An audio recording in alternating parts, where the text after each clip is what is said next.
Well, it's my great pleasure now to introduce the inaugural president of the Australian BPD Foundation, Julien McDonald. Julien is by background a social worker. Let's acknowledge the fact, bottom line, social workers, teachers, nurses. You ain't got them, you're in bad trouble. Are you with me, brothers and sisters? Oh, what? Would you agree with this? I just think we don't acknowledge that enough, bottom line. So, social worker, but also a passionate advocate for people experiencing BPD and their families.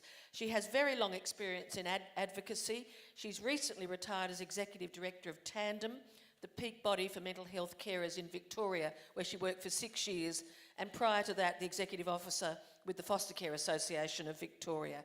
But she's going to introduce us to the Australian BPD Foundation. Please make her welcome.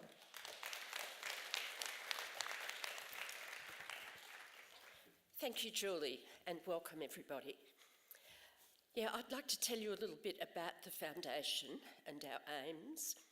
It was formed to change the current negative culture around BPD. The idea that nothing can help. We want to turn it into a positive one based on understanding of BPD as a mental illness, with the knowledge that with appropriate treatment and support, people can and do recover. We want to end the stigma and discrimination surrounding BPD so that people feel okay about putting their hand up and saying that they need help.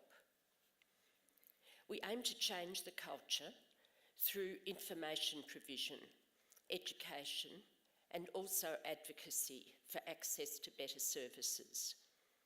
It was really heartening to hear from John Fennelly about what's happening in New South Wales and the intention to actually implement the clinical guidelines within the next 5 years. We're a very small band of volunteers as an Australian BPD Foundation. It's comprised of people with BPD, family members, and concerned mental health professionals.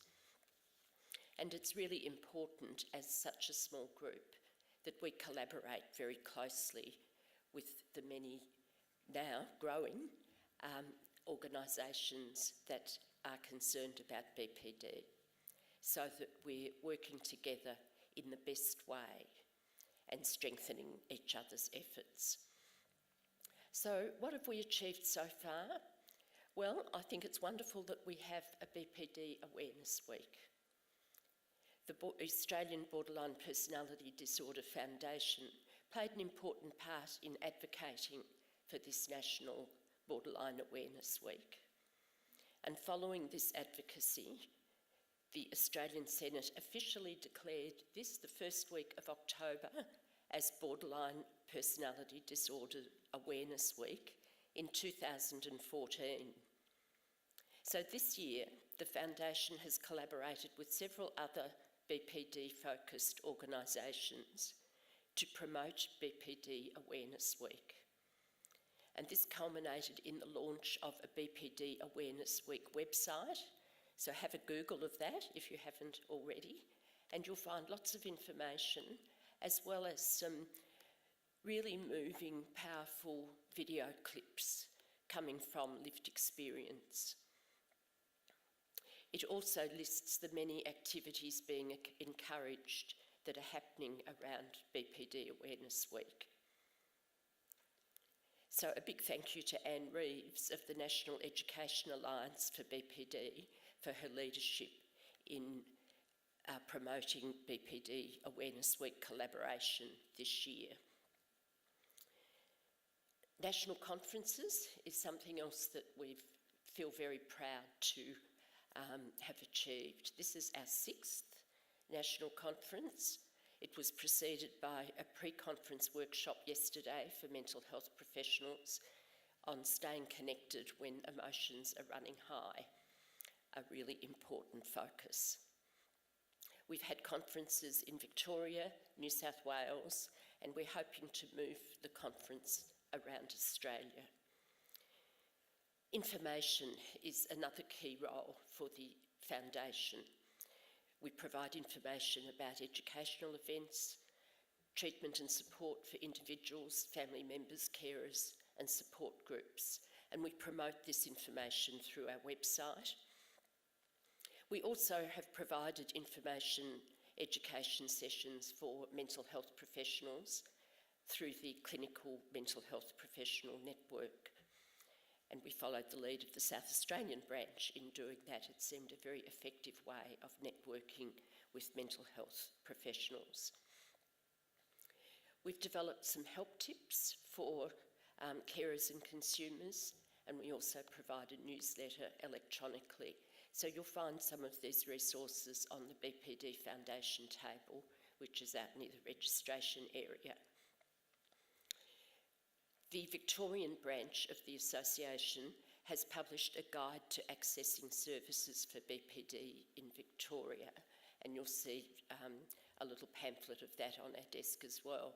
We're hoping to develop something like that for each state of Australia, so that when you go onto our website, you'll be able to click onto the state that you live in and find a guide there to services. And that's part of our aim to spread branches around Australia so that we can carry out our work nationally. At the moment, we have a branch in Victoria, New South Wales, and now New South Wales, which is very exciting, launched today. And South Australia has been going for a couple of years, and we have Jan McMahon here from the South Australian branch. And of course, advocacy is our key role. We've advocated for developing BPD services nationally, and for BPD Week this year, we sent a letter to all federal and state ministers around Australia and shadow ministers early this week, and the responses starting to flow back from that are interesting, and we'll be following those up. So we hope that you'll support the foundation by becoming members. We offer free membership today, as we do for each national conference, and you'll find our membership forms at the desk at the front.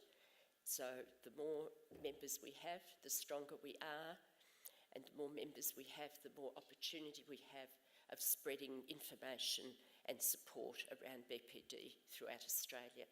And thank you for coming to the conference.